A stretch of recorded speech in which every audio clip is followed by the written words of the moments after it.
You're listening to the Cynic Radio Podcast.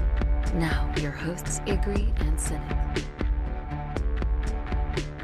You're listening to episode 35 of the Cynic Radio Podcast, and I'm once again your host, Cynic. And with me as always, brooding in front of his candlelight makeshift shrine, waiting for the McRib to come back, your friend and mine, Igri. Ryan and Jewel join us again this week, and we discuss one of the greatest episodes of Game of Thrones of all time, The Mountain and the Viper. And then it looks like DC has a blockbuster on its hands, but did Wonder Woman live up to the hype? We also do a little bit of reeling what's up for you, because we are the Cynic Radio Podcast, and we advise you to always respect your opponent's reach, even if you have him on his back. Miss out on that latest viral video? Didn't see the most recent trailer for the next movie coming out? In the dark about what the biggest song in America is? We've got you covered. Every week we scour the internet and look for the latest and greatest. This is What's Up. What's up for me this week is the newest entry into the Marvel Cinematic Universe, the very first look and trailer for Black Panther.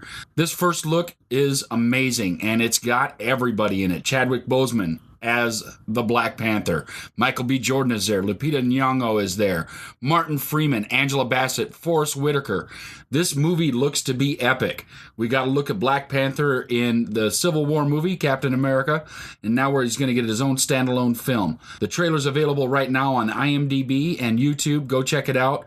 The first trailer for Black Panther, that's what's up. What's up for me this week is the return to Netflix of Season 2 of F is for Family. This Bill Burr-led animated series reminds me of my childhood in so many wonderful, terrible ways. With a great cast of Bill Burr, Lauren Dern, Justin Long, and Sam Rockwell, the show is brutally hilarious, and the episodes are very binge-worthy. It's the perfect combination of King of the Hill meets Lucky Louie meets All in the Family. If you don't walk away from this somehow being reminded of growing up in the 70s or 80s, you had a much better childhood than I did. Find the Murphys and all 16 episodes on Netflix. F is for Family, Season 2 on Netflix. This week, you're What's Up. So what's up for me this week is The Berlin Syndrome, which is a movie based on a novel.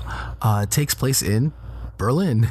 That's kind of a take on the Stockholm Syndrome, which basically is it's a psychological thriller dealing with a woman that eventually ends up being prisoner to a man, and it's a really well acted, well performed movie. Keeps you kind of on the edge of your seat. It's a situation where you never quite know if the captor has really fallen for her, or the hostage, I guess, has fallen for the captor, or if she's faking it. And it's just really through and through a very solid movie. I think it can be found. You can find it on iTunes. It may or may not be in theaters, but definitely an excellent movie to check out, especially if you're into kind of the horror thriller, or psychological thriller genre. So again, what's up for me is Berlin Syndrome. So we put the season recaps on hold because we're coming up on some major episodes. So we'll do a slight recap before we get started. Joffrey is dead, finally. There's wildlings on the south side of the wall. Sansa has fled the capital with Littlefinger, leaving our favorite half-man Tyrion holding the full weight of the charges of murder as he's elected trial by combat. And this leads to one of my favorite episodes of all time, The Mountain and the Viper. We open the episode in the world's worst brothel. The wildlings have scaled the wall, they've added some friends, and now the town is under attack. IG, is this the best thing that could have happened to this armpit of a place? I mean, was it due for a good smiting? It certainly was due for a good smiting. I mean, it might have been better if somehow they could have invented napalm or got some more of that dragon's fire and just burned it off of the face of Westeros, because that place was disgusting. But, I guess you got to work with what you got. And what they had was the free folk coming from the north of the wall, and they kind of cleaned house, mostly. What do you think, Jules? I think their motto being Molestown, the only place where the prostitutes pay you. Yeah, seriously, there was a pretty hefty amount of skanks in that place. One of them had 3 teeth. Oh, I know. They were all pretty disgusting. Pretty classy place. Yeah. Ygritte finds Gilly and little Sam hidden in a closet. She shushes them and closes the door. Ryan, do you think she would have done this if she hadn't spent all that time with Jon Snow? I don't know. It's a good question. I want to think she would have done it. Maybe she's got some little bit of a heart in her. I never got the feeling that Jon Snow softened her as a person so much as he gave her he was her lover, and so I think she fell in love with him and would do almost anything for him. But I don't know that was going to make her softer. If anything, at that stage, I would think she'd be more aggressive and just angry and bitter. So I don't think that Jon Snow softened her. I think actually quite the opposite. I think that before Jon Snow, she would have gone with her free folk there and killed everything, breathing, not breathing, didn't matter. She might have knocked down a tree just because. I think being with Jon Snow taught her that not everyone that isn't north of the wall is bad. Because, I mean, they were kind of raised that way that, there's us and there's them. I mean, it's almost, we're the good guys, they're the bad guys. We are against them. And I think the relationship with Jon Snow and how attached to him she got in such a short time softened her enough to let them live. We cut across the world where the Khaleesi's army is getting a much-needed bath. We get a very revealing shot of Missandei washing as a gawking Grey Worm stares uncomfortably long until she's forced to cover up. Jules, Grey Worm, a harmless admirer or a pervert without a penis? First of all, and I'm completely straight, but I'd be staring at her too because she was flawless looking.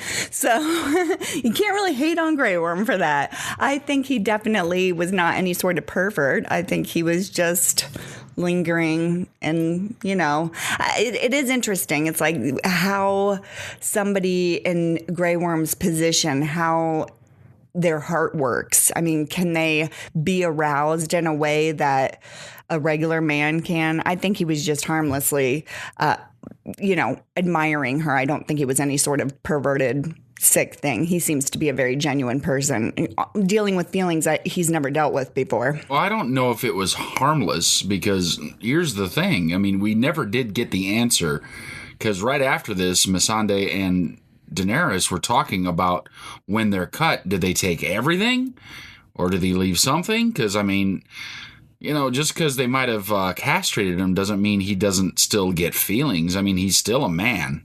So there might be, it might not quite be pervert, but it might not be completely innocent either. Well, yeah, I agree with that. Like, I 100% agree with you, Egg. I agree with you. Well, also, to this point in his life, I mean, he spent most of his life training amongst other Unsullied. So, how often has he gotten to see a female body?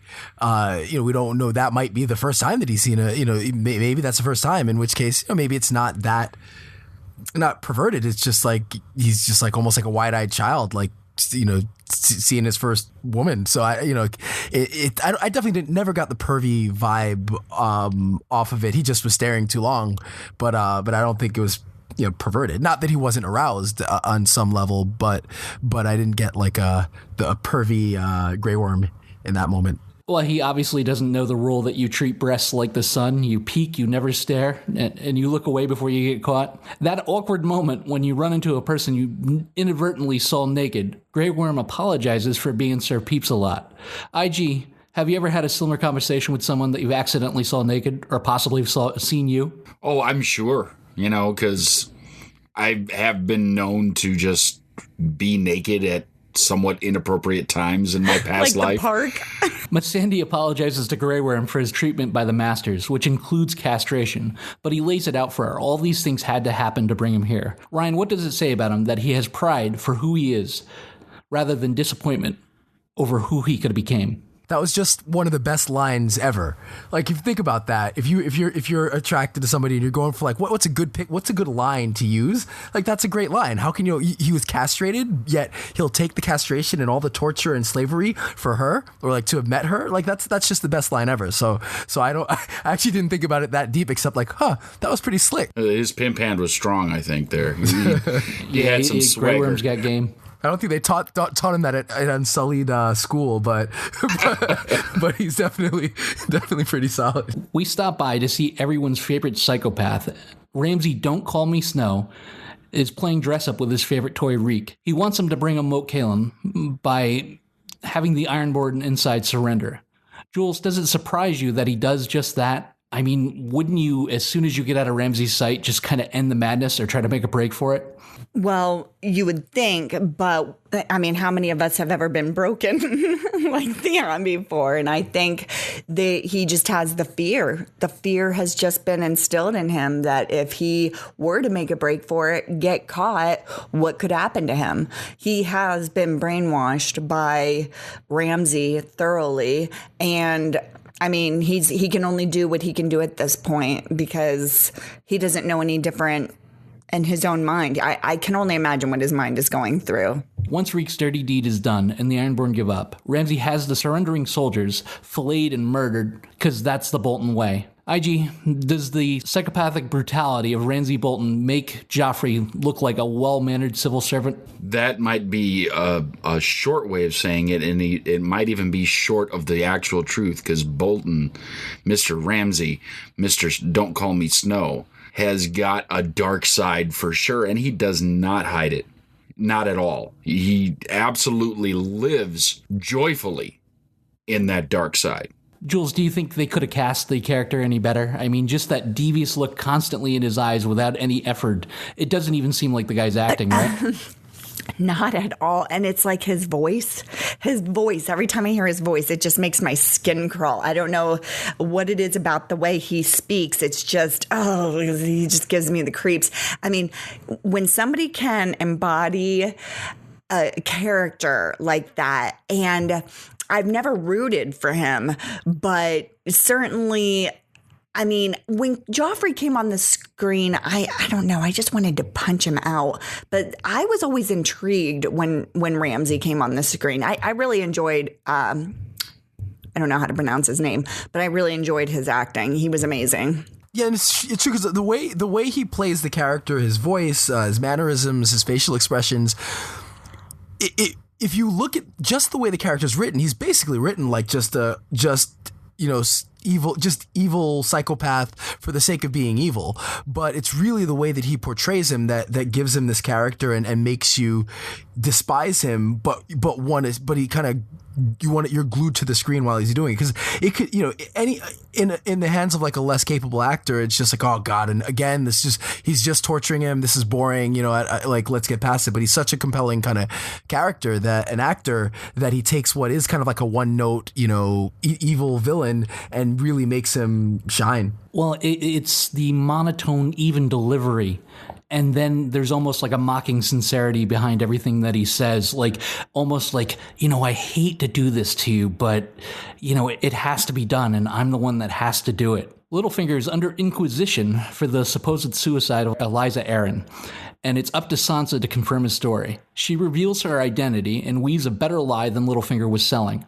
Ryan, is it safe to say, based on how she delivered the story, knowing smile or look in her eyes over the person that was trying to comfort her, that Sansa's figured out this how the game is played? And why do you think she trusts Littlefinger so much? At that point, it works, but I think she's going with what's the safest person to be with right now, and that's Littlefinger. That's the person she knows, and at this stage, like, she's been betrayed by everybody, and it's kind of like, if you look at her story, it's just horrible because she's constantly beaten down, and so I think she's sticking with Littlefinger, because I think she realizes he's probably the smartest and potentially most capable person, there, and also that she can learn from, I lost my train of thought, but she can learn from him, but I don't think that she's become like this master manipulator yet. I think she's still too naive, and she might think she's become that based on this one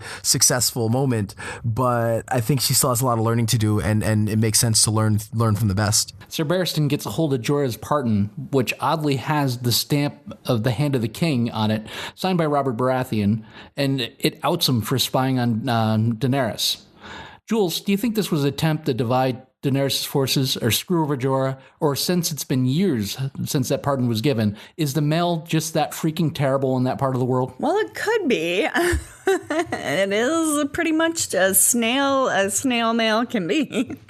But yeah, this was definitely an attempt, I think, to divide and lessen the stronghold of having Jorah and Barristan together as a formidable force behind her. The problem I have with that, though, is who knows besides Varys? Like, who knows that Jorah was part of it besides Varys? And Varys has obviously, it wants Daenerys to succeed. So why would he out him? But if it's the other way around, where it is a legitimate letter that just took forever to get there, it's frustrating to me because they play very loose with time, whether it's physical travel, like Littlefinger practically teleporting all over the place, or whether it's like getting a bird wherever they need to get as quickly as possible. So I don't.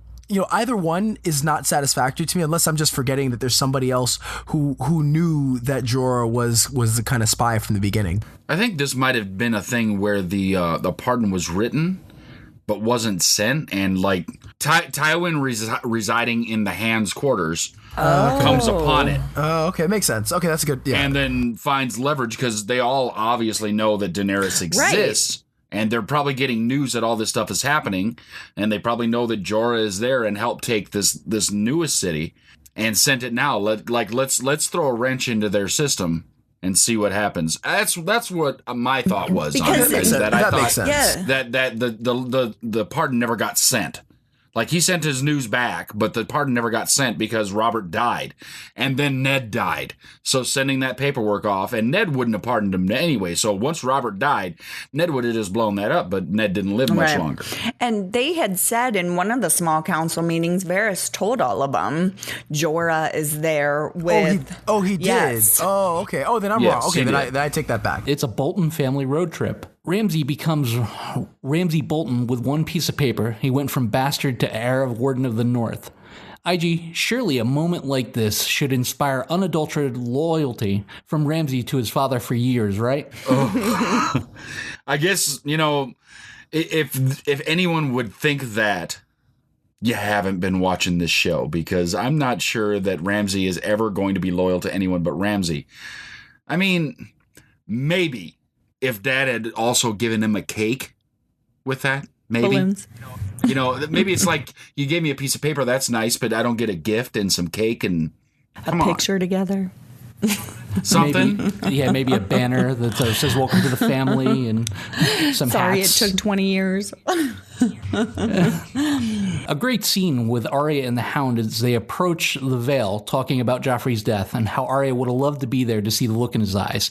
As they stop at the Bloody Gates, they find out that Lysa Arryn had died 3 days previous, and Arya bursts out laughing in disbelief. Ryan, if you're the Hound at this point, do you just sell her to the next person that you come across for some pocket lit? I mean, who has worse luck in this situation, the dog or the girl? Yeah. They both have terrible luck, but I think if I'm the Hound, I train her.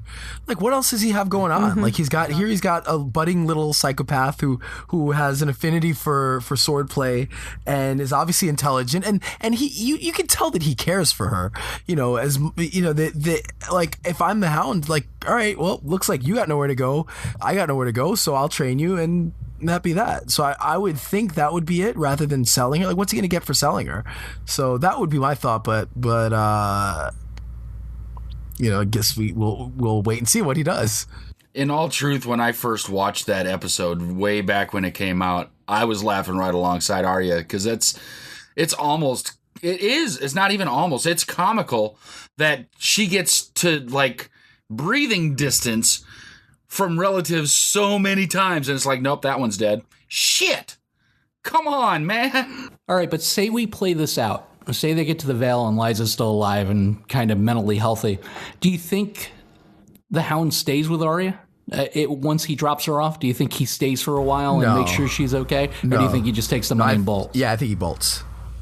Definitely. So definitely just traveling companions. Yeah. Because, I mean, at this stage, he's still like his own person. He's I don't think he wants personal interaction. I think he's dealt with Arya because he feels that, he'll benefit from it. But I think as through his travels, he's definitely developed some affinity for her. Like I said, I think he cares about her. So I think that if she's left with nobody, he'll take her under his wing. But I at this stage in his life or in his travels, I don't see him, really staying with or interacting with anybody that's not Arya. Trial by combat decides a man's guilt or innocence in the eyes of the gods by having two other men hack each other to pieces. That tells you a lot about the gods. Jaime visits Tyrion in the stocks, and they discuss his chances of making out alive. Jules, in this scene, which, it's kind of endearing for how Jaime feels about Tyrion, he seems worried about his little brother, maybe even regretful about his situation. Number one, do you think Jaime believes Tyrion's innocent? And number two, do you think he felt like he probably could have stuck up for him a little bit more? Well, I think there's no doubt in my mind that Jaime thinks Tyrion's innocent. I don't think he ever thought he was guilty of killing Joffrey, but I think he needed to find that out for sure. But I think, once he was there in front of Tyrion, he knew that he could never do that. And as far as the second part of that question, I think that Jaime wants to be there for Tyrion. I think it was probably something hard for him to accept that he couldn't stand up for his little brother, and that, especially knowing what Bronn had told him about he wanted him to be the champion when he was up at the Vale. And I think that for Jaime, this has been a very hard pill to swallow, both personally for what it means for him personally and not having this hand, but then also feeling helpless to help his brother, who he knows desperately needs his help. Well, it's kind of like a twofer, right, Ryan? I mean, he lost his son, and now he's possibly losing his own brother at the same time. Yeah, no, it's a tough. He's in a tough spot, and I definitely agree that he doesn't think Tyrion did it, but I don't think he could have. There's not much more that he can do. Like Tywin's hard-headed, and Tywin's hard-headed and seems to want Tyrion dead. He's despised him pretty much his entire life, and obviously Cersei wants him dead. So I think he realizes he's in a tough spot, and I think he regrets just for Tyrion what's gone on, but yeah, he certainly doesn't think he did it. Here's a question: if Jaime was 100% both hands, would Tywin have let Jaime be his champion, be Tyrion's champion? I don't think he could have stopped it, honestly. I mean, it's whoever the other person chooses, as long as they agree to it. Yeah, interesting. I don't know. I mean, Jaime was obviously one of the more skilled swordsmen, but I don't know if I would have liked his chances against the Mountain. Well, that's the whole thing. Would Cersei have picked the Mountain if Jaime was 100% and Tyrion immediately was like, well, Jaime's going to be my champion? Who would they have picked? Because that's the double-edged sword right there. It's like, well, I don't exactly want to kill Jaime, but I want Tyrion dead. What do you do? IG, we find out that Tyrion isn't the only blight on the Lannister name. He talks about his cousin Orson, and it turns out that far too much has been written about great men and not nearly enough about morons. What was it all about? Orson, the scourge of beetles everywhere, that had Tyrion so perplexed. I think is exactly what he said in the show, is that there had to be more. There was something more. There was a reason, and it wasn't just squish the beetles, gum, gum, gum. There was something, and there was something behind it. And I think it might have been like, no matter who you are, you want to have at least some control over something. And for Orson, that was the ability to squish beetles. He couldn't control anything else, because if he was really as slow as they say he was from getting dropped as a baby, then he probably couldn't control what he was going to eat, what he was going to wear, where he was going to go, anything. He could control sitting by the garden, crushing beetles with a rock.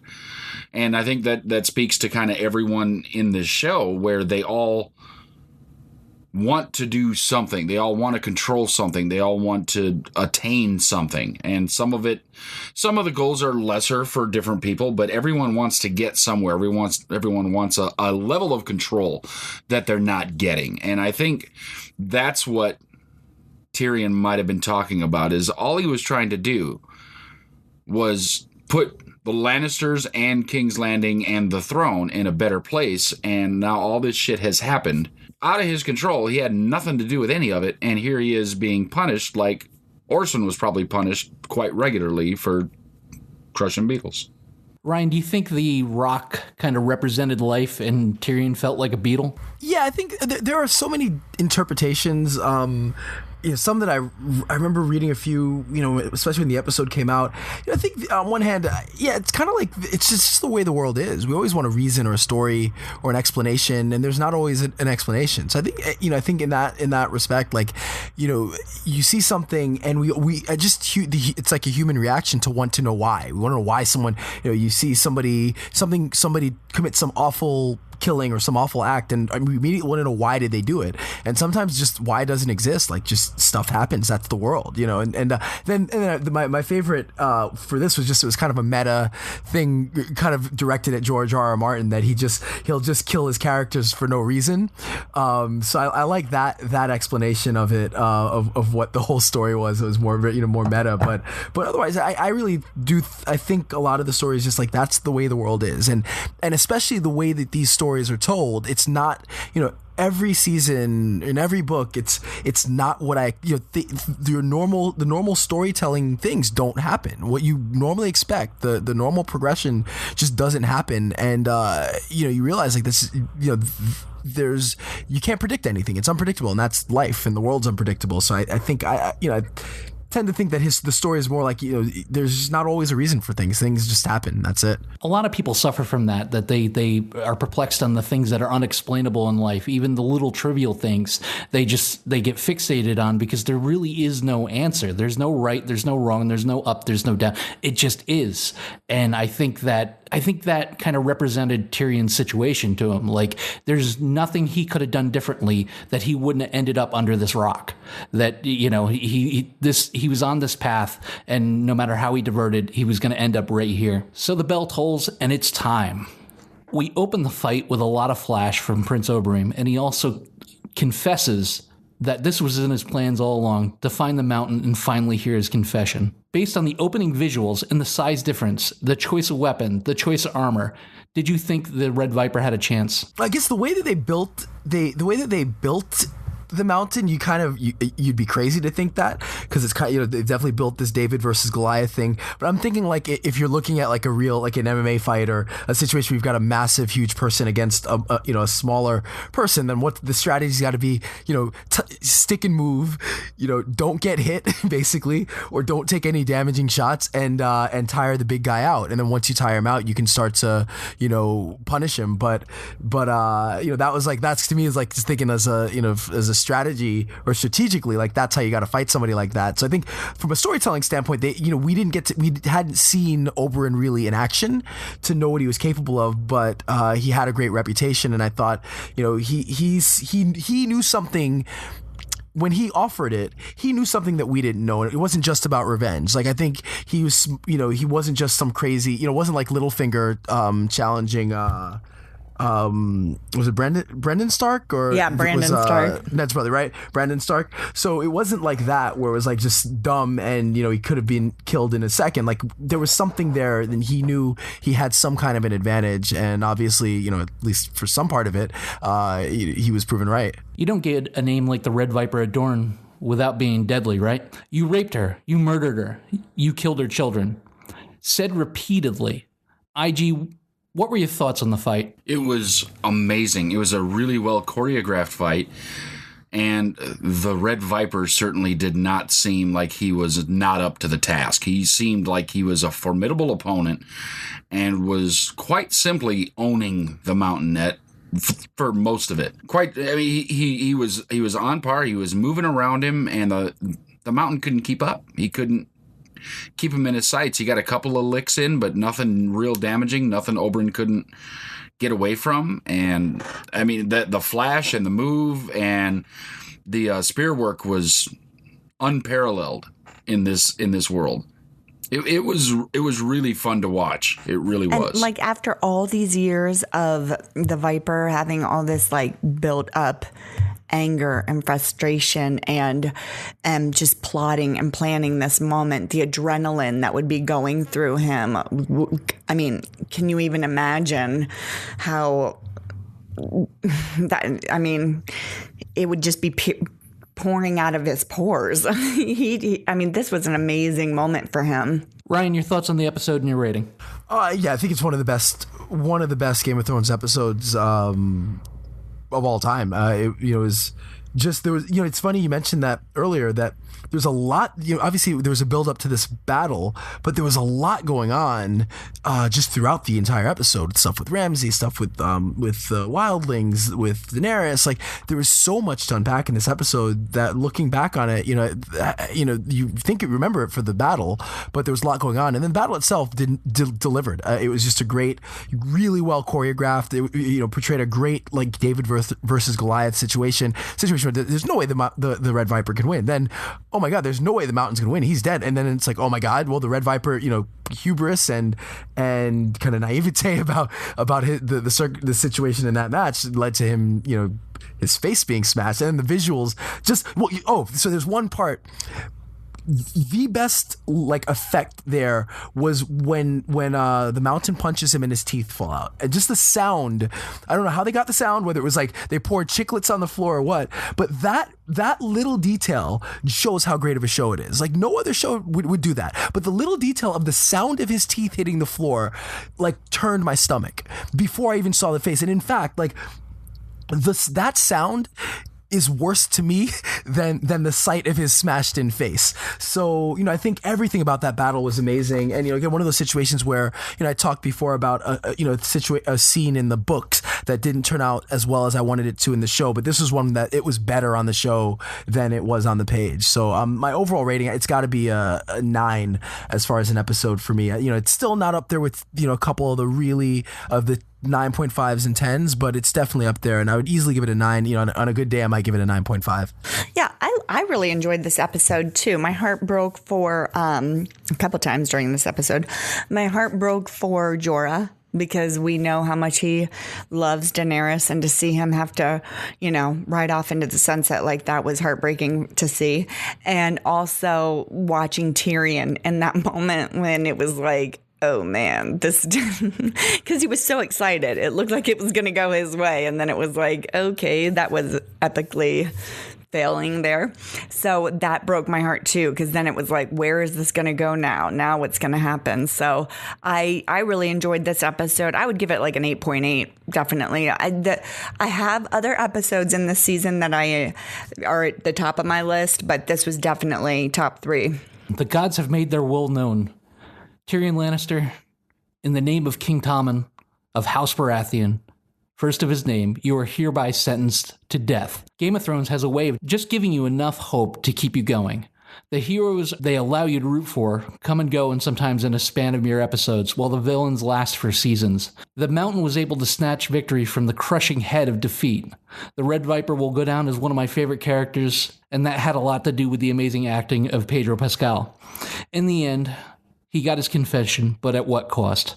My rating for the episode is a 10. This episode is quite simply just one of the best episodes in the entire run of the series. And the biggest reason it is so good is that, as with many of my other favorite episodes, pieces are moving. There is stuff happening.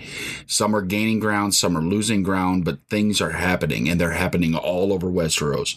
And I love that. And I love when things happen, because this shows you progression, but the progression isn't always forward progression. Sometimes it's backward, because right now I think Daenerys is moving backward. Losing Jorah is a huge blow to everything she's doing. He's got so many contacts that he can still use in Westeros. He knows of everything that's going on in Essos, where he's at now. He's got the ear of even the remaining masters that are surviving in the city they're at. Now you come back to the other side, and the Lannisters are simply tearing themselves apart. This could end badly in a multitude of different ways, and we'll get to that in future episodes. This one, watching the Red Viper's head get squished like a grape, sold it for me. I'm with Cynic. This is a 10 episode, and it is amazing. So the Cynic Radio Podcast is going to give this a 9.6. Coming up, we got more fun stuff for you, including Wonder Woman and Really. Stick around. All right, I'm going to pre-apologize for the baseball analogy, but after 3 Barry Bonds-like swings, DC has only been able to come up with an infield single and a few ground rule doubles. My opinion. Don't take offense. Is Wonder Woman the no doubt about it upper deck shot that we've all been waiting for? IG, what were your initial thoughts on the movie, the marketing, was the hype real, and was it enough? The marketing for this movie was very good. It kind of got you excited. I loved all the trailers. They were interesting. They were fun. They gave you a taste of Wonder Woman without giving away really any of the story. Because now after seeing it, the hype lived up to it. This was a very good movie. And the previous incarnations of anything in the current DC universe, they don't compare to this at all. They would be like a 12 on Rotten Tomatoes compared to this. This was really a very good movie, and it should be scored very highly. And I believe it is, as a matter of fact. But I would put this on par with any of the Marvel Cinematic Universe movies at this point. I mean, the way that they built it is different. There aren't as many stops in for comic relief and things like that in this movie, but it's very well done. It's a good story. It's great acting. It's beautiful effects. They did a great job with this movie. The rumor monkeys are terrible when it comes to DC movies because it's one of these things where, the movie's over budget. They have to do a ton of reshoots. Gale is injured. Gale is pregnant. They're screwing this all up. And it seemed to me like the first official real nice trailer came kind of late in the game. But I really thought the hype was real. I mean, they had me wanting to see this movie from the first time that she hit the ground running. So I think they did a really good job amping it up, and I think it paid off. Jules, were you a Wonder Woman fan going into this movie? And did it push her to the upper tier of superheroes, in your opinion? Well, growing up, I was definitely a Wonder Woman fan. I mean, I had the underoos and everything, But I definitely was not overly interested in. I'm not really a huge comic book fan or anything like this. I enjoy movies like Logan and the Wolverine, X-Men, Avengers. I enjoy these movies, but I'm not, the second they come out, I'm waiting in line for a ticket. So I had not really paid attention to much hype around this movie, but upon seeing it, it was an outstanding movie. I was really excited to see it. And I mean, I was pleasantly surprised. Yeah, I mean, showing how strong she is, how much she can do, how well she wields her power, it puts her well into the upper tier of superheroes in general. I'm not even talking just DC. In general, across all platforms, it was really well done, and I find it hard to believe that she's not going to be a major player in anything coming forward in DC's upcoming bringings. I know that she's going to be in Justice League, but I think that they would do well to include her in anything else they're going to be doing as well. She's very strong, and she was really good in Batman vs. Superman with her limited space that she had there. She was impressive. But this took that little piece of how impressive she was and made her totally memorable, made her totally wonderful to watch, and gave you a reason to cheer for her. Ryan, what were your thoughts on the actress they chose for the role? And not only is she the Wonder Woman we want, but the one we needed. Yeah, I think that's a good way to put it. I think, in a way, perfectly casted. I don't think any of us would have expected that. I think when she was initially announced, I hadn't seen any of the Fast and Furious movies, so I really didn't know much. I didn't have much to go on with her, but I think she really embodies the role perfectly. I think she captures especially as an origin story. I think it's interesting because we see her in Batman vs. Superman as a more established, older, experienced person, and she has confidence in Batman Superman that really came across. Like, she seemed really confident in herself and in her actions. And in this movie, we see her naive, and we see that naivety and how it affects her, and this idealism that comes with being kind of a young, haven't been out in the real world and don't, and don't really know what to expect or how things really happen. So I think as an actress, she does a great job portraying both parts, and we've seen both. And I think she also gets the physicality. She was a soldier, right? She was an IDF soldier, so she has that, and you can really, see that, because I think one complaint people had is, oh, she's too small or she's too skinny, but she's not massive, but she really physically moves well, and she moves like an athlete, and she moves like somebody who knows how to fight and kind of has the physicality that you want out of a Wonder Woman. So even though she's not like the biggest, strongest, most athletic looking person, it comes across really well as a character. So I think she really perfectly cast. Like, I think you put it right. Like, she's definitely the Wonder Woman we needed. She has a real striking look to her. Now, I'd never heard that before about people thinking she's too small. Like, I think she really represented a very strong, healthy look to a woman. Like, I could completely believe her in this role, as opposed to like Angelina Jolie and Wanted or something, where she looked emaciated.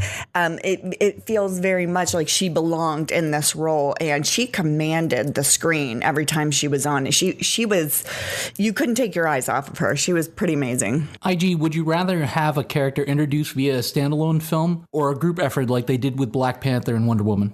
With a character like Wonder Woman, where she's known, and everybody might not understand everything about Wonder Woman. They might not know origin. They might not know where she's from. They might not know why she has power. But she's known. I think it works well. Black Panther is known to comic book nerds. I'm a comic book nerd. I knew who Black Panther was. I think they'd have been better served for, like, Black Panther, having him have a standalone, or at least give a little more backstory into where he came from, rather than all of a sudden, here's a dude in a black suit, looks like a cat. That being said, they did a great origin on this, and it was okay to have her in Batman vs. Superman, because, especially, this is going to cater a lot to a generation of people between 30 and 50. That's where this movie's going to hit strongest, I think. And we all grew up watching Justice League and Super Friends and everything like that, so it all had Wonder Woman in it. We're all familiar. We just don't know. None of that stuff went very deep into much backstory. So I think including her in Batman vs. Superman was smart, because that gave a strong woman as well as the two big hitters in the DC universe. So I would say I like both Black Panther and Wonder Woman. I like bringing them in a movie to establish them. I think the challenge is that their performance has to be strong in that movie. So, for example, even though I like Batman Superman more than most, I think that in spite of its many, many flaws, I like the good things about it, and so I kind of appreciate it for what it is. But she was great in that, in the short role she had, and so that made people excited to see her in Wonder Woman. Now, if she was if we were kind of indifferent towards her performance, if there's a level of apathy, then yeah, that could have hurt it. And the same thing with Black Panther. I think seeing Black Panther and the way he moved, and even the short bit of time that we got to see Chadwick Boseman in the movie, it made me excited to see Black Panther. But if his performance wasn't great, if they didn't get the effects on him or his movement well, again, it would be the same thing. So I like the idea of introducing them in another movie to set them up, but it also relies on that character's performance to be really strong. Otherwise, we end up just kind of indifferent towards or ambivalent towards the movie. I personally am always worried whenever they introduce a fringe character and give them their own movie right off the bat. I mean, if it wasn't for such strong casting for Doctor Strange and Ant-Man, I don't think that they really should have got their own movies, but I was wrong. I mean, the movies were successful, but I don't know if you put a lower tier actor in, it would have done as well. I'm okay with people being introduced into the fray and then giving them some sort of context later down the road.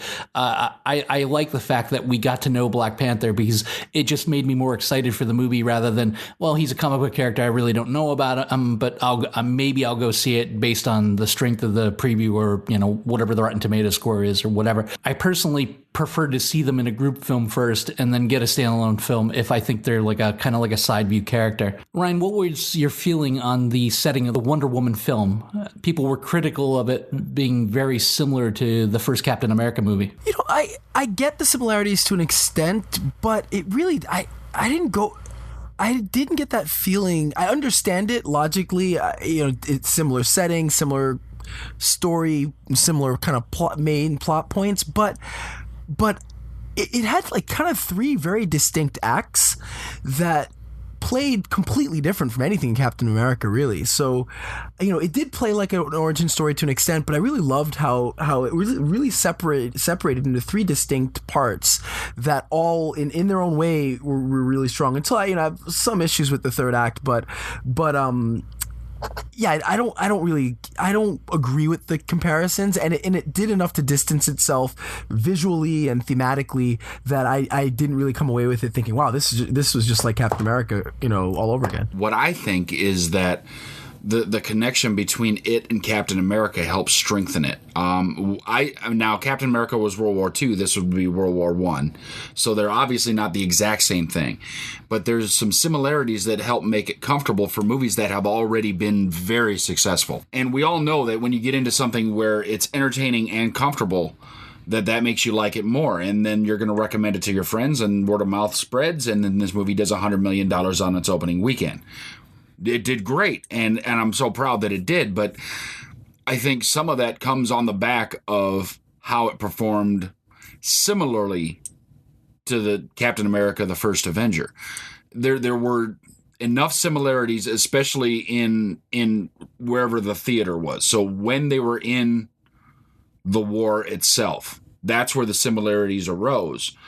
And I'm not saying that it was bad. I'm saying it was a good similarity, but it showed how each of the heroes from the MCU and the DCU were powerful but unique, because the way that they handled each thing was worlds apart. Jules, how did you feel about the supporting cast led by Robin Wright and Chris Pine? And deep down, did you always know that Claire Underwood was an Amazon warrior? I didn't even know she was in this movie. I was really excited when I saw her. Wasn't really excited when I saw she had an accent. So just to prove. Well, that was funny because apparently Gal Gadot, I'm not sure I'm pronouncing your name properly, but like since she's got, obviously she's Israeli, so she has an Israeli accent, and she can't do accents very well, so they had to make them all the Amazons.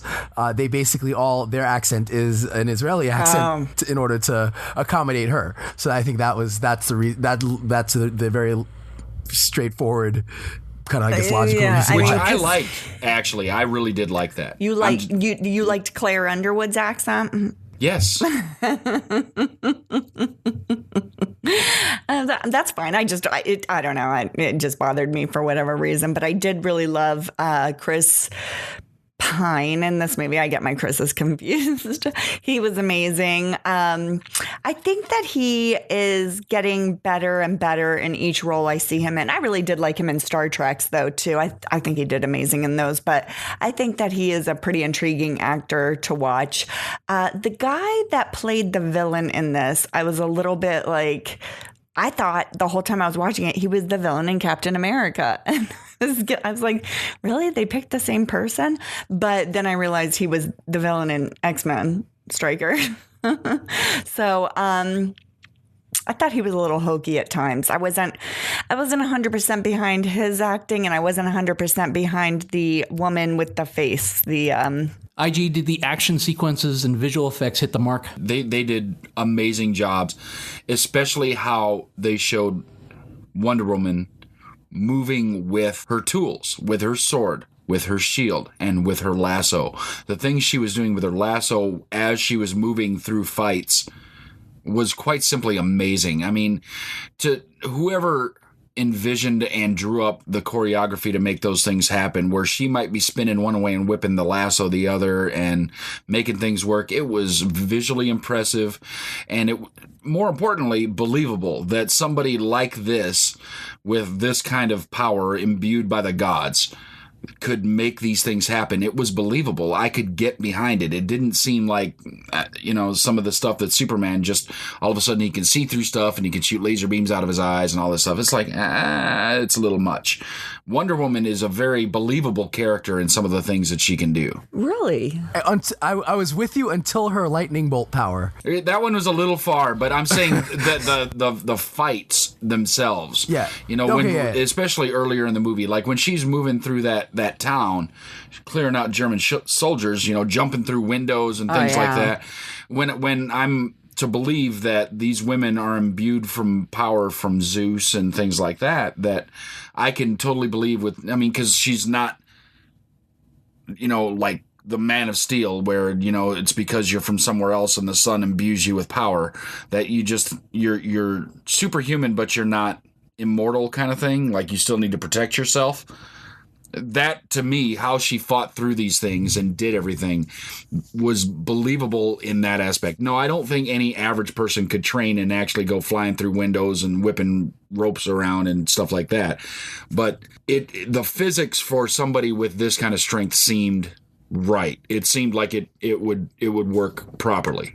Ryan, did you think the evil duo of General Lindendorf and Dr. Maru were fitting adversaries for Wonder Woman? In hindsight, their role in the story makes sense, but I think they were forgettable villains. They weren't well developed, I guess, with good reason. If there was a couple of nitpicks I'd say they were kind of standard villains. There was nothing really special about them.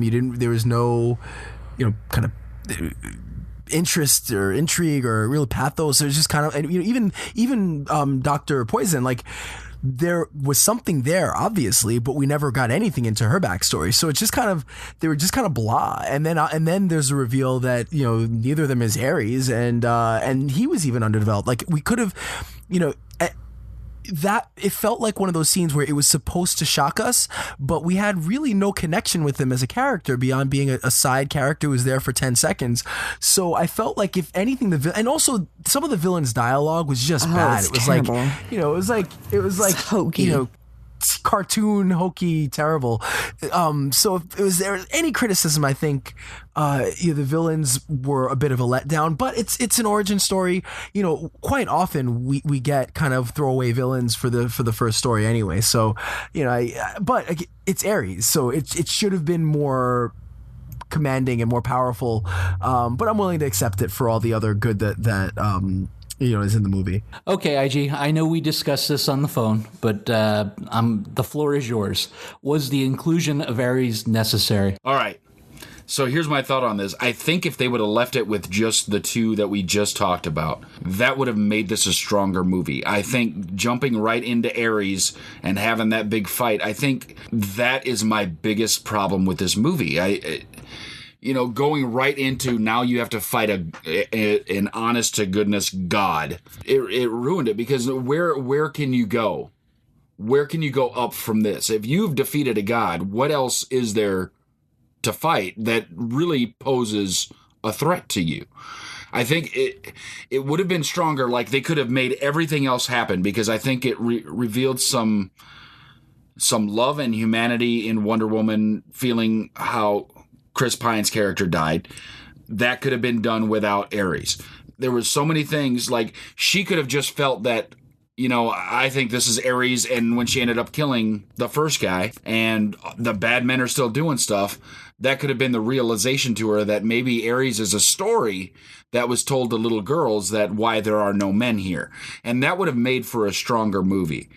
I think putting Ares in and doing that in the last act is the biggest mistake they made in this movie. And while the scenes were visually impressive, while the acting was still pretty good, they went too far.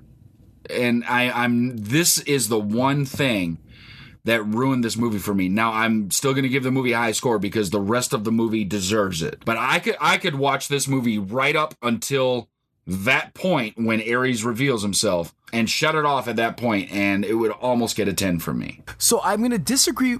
So I agree. I think Ares' he was underused. Like, there definitely could have been a better way to bring him in, but I think he was absolutely necessary for this movie. I think because the story that they were telling, he was absolutely necessary, because basically what this comes down to is, and this is the difference between this is where DC's kind of gone off the rails, is like superheroes, this kind of superhero, your Wonder Woman's, your Superman's, your Batman's to a large extent, it's escapism, and it's about taking these people that are superhuman, but they're pillars of goodness, they're like pillars of hope, and it's about taking them, and they're all good, and injecting them into a world that's morally gray.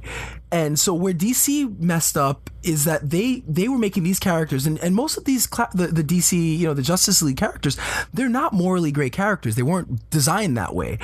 But by taking them and putting them into a world that is morally gray, you get to see them have to make tough decisions and see how they interact with that world. So the story that they told that was really important was, for her to become a hero, she didn't become a hero like when she went into No Man's Land or when they were defending Themyscira, I think, am I pronouncing it right?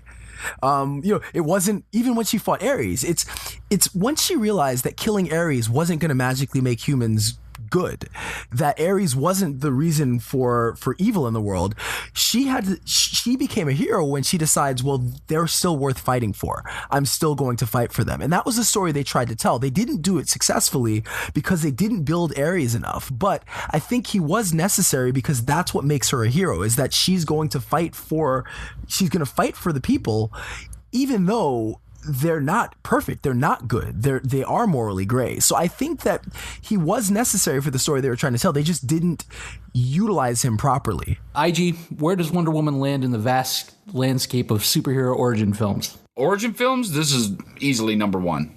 It's top of the heap. Other origin films have had big problems. They've done Spider-Man Origin twice, and both of them had big enough problems where we don't get the Spider-Man that everybody wants. I think that's going to be fixed next month with Homecoming. That's another show. Other origin stories, like when they did Logan, it was an okay movie, but it wasn't anywhere near this. It wasn't even close.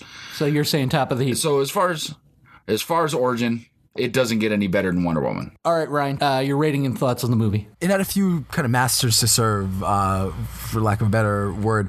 It had to be. We had a couple of critical misses, three critical misses. So they needed to. Warner Brothers needed to right the ship. But it also was the first major female superhero film, and so it needed to be successful in the box office. It also needed to do justice to women, but also do it in a way that wasn't kind of ham-fisted or heavy-handed. That would where it had such a strong feminist kind of message that it would turn people off. So it had a lot of things to do, and I think it really obviously it was a financial success, and it did everything it needed to do as a movie. I think the choreography was great. Gal Gadot was charming and great as Wonder Woman, perfectly cast. Chris Pine was really charming. It had humor. It had a lot of heart. And I think that was the biggest thing, is that it had heart, and she played it perfectly. I think my only critiques, as I mentioned, the villains were kind of one note. I think while the choreography was excellent, I think the effects were not. And there were definitely a few times with the effects I was like, for however many $100 million, like they could have done better with that. So I think that.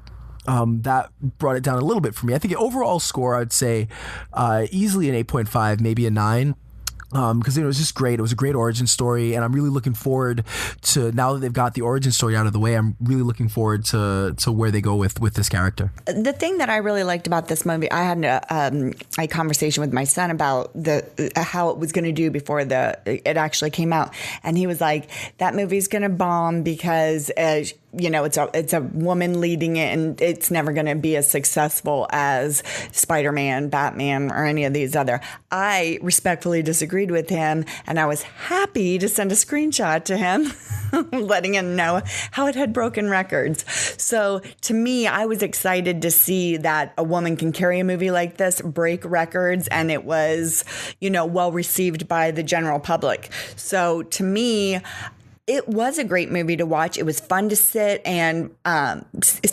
through. I do agree with what Ryan had said as far as Ares, because he so didn't even register with me. I didn't even catch on until one of it, like the second to the last scene, who that guy even was. Like I didn't connect with him in any way, shape, or form. So I definitely think he was underdeveloped, and it would have been more useful to connect with him in a more substantial way.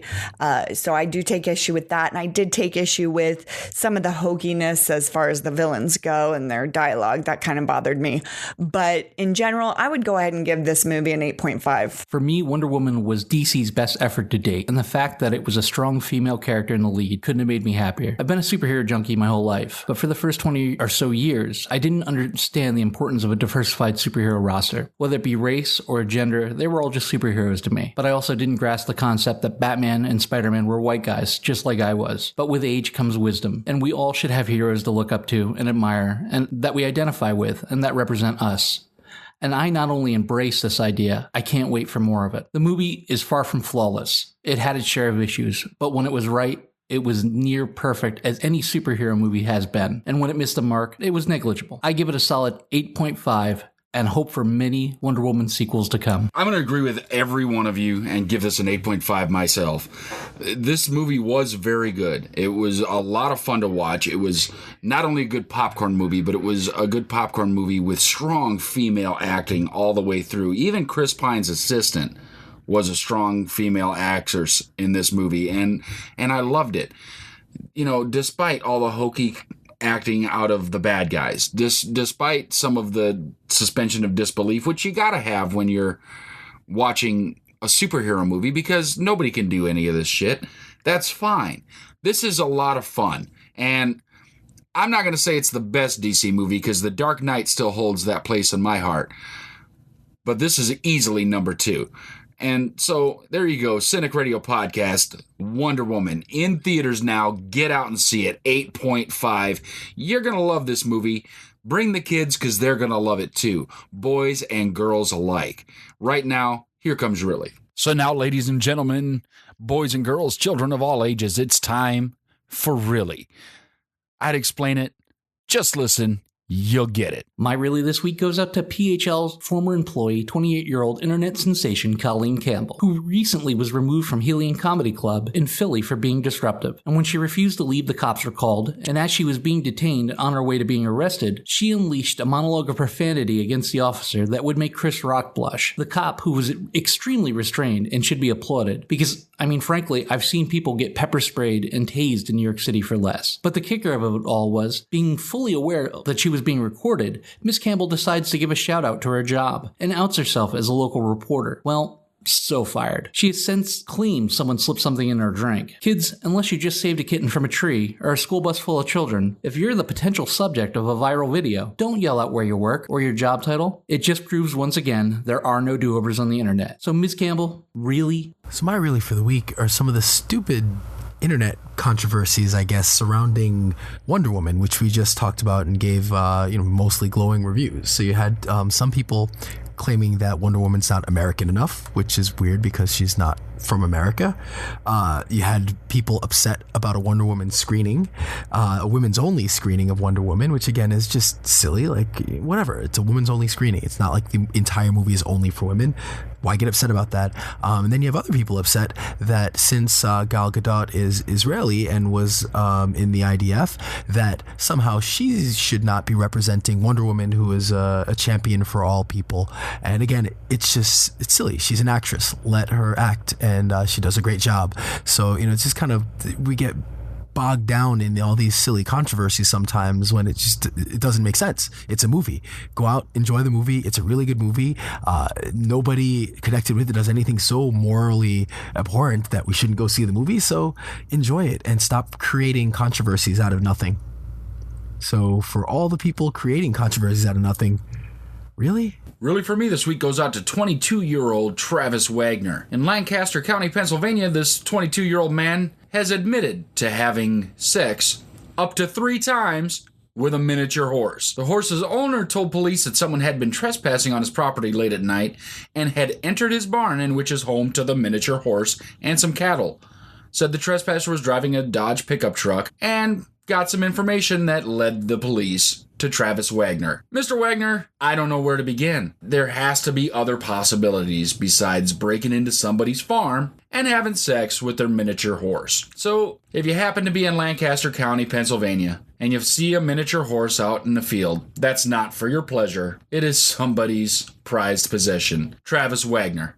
Really? And that's it for episode 35 of the Cynic Radio Podcast. I'm Igor He. With me this week has been my co-host Cynic, Jules, and Ryan George from the Jim Wits Podcast. You can find him over at thejimwits.com. We'd love to hear your comments, questions, and concerns. Go ahead and send them to us at cynicradio@gmail.com. Find us on the internet at cynicradio.com. Look for us on Facebook at facebook.com/cynicradio. And find us on Twitter at cynicradio. Also, take a chance, head on over to teespring.com. Search for Cynic over there and find your own Cynic Radio Podcast t-shirt.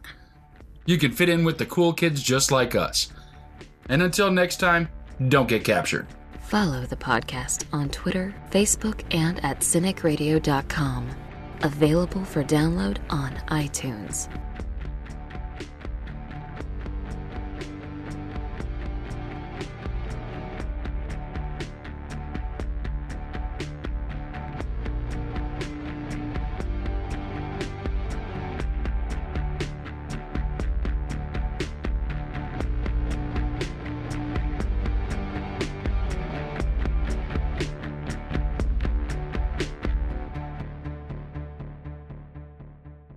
I had the underoos and everything, you know.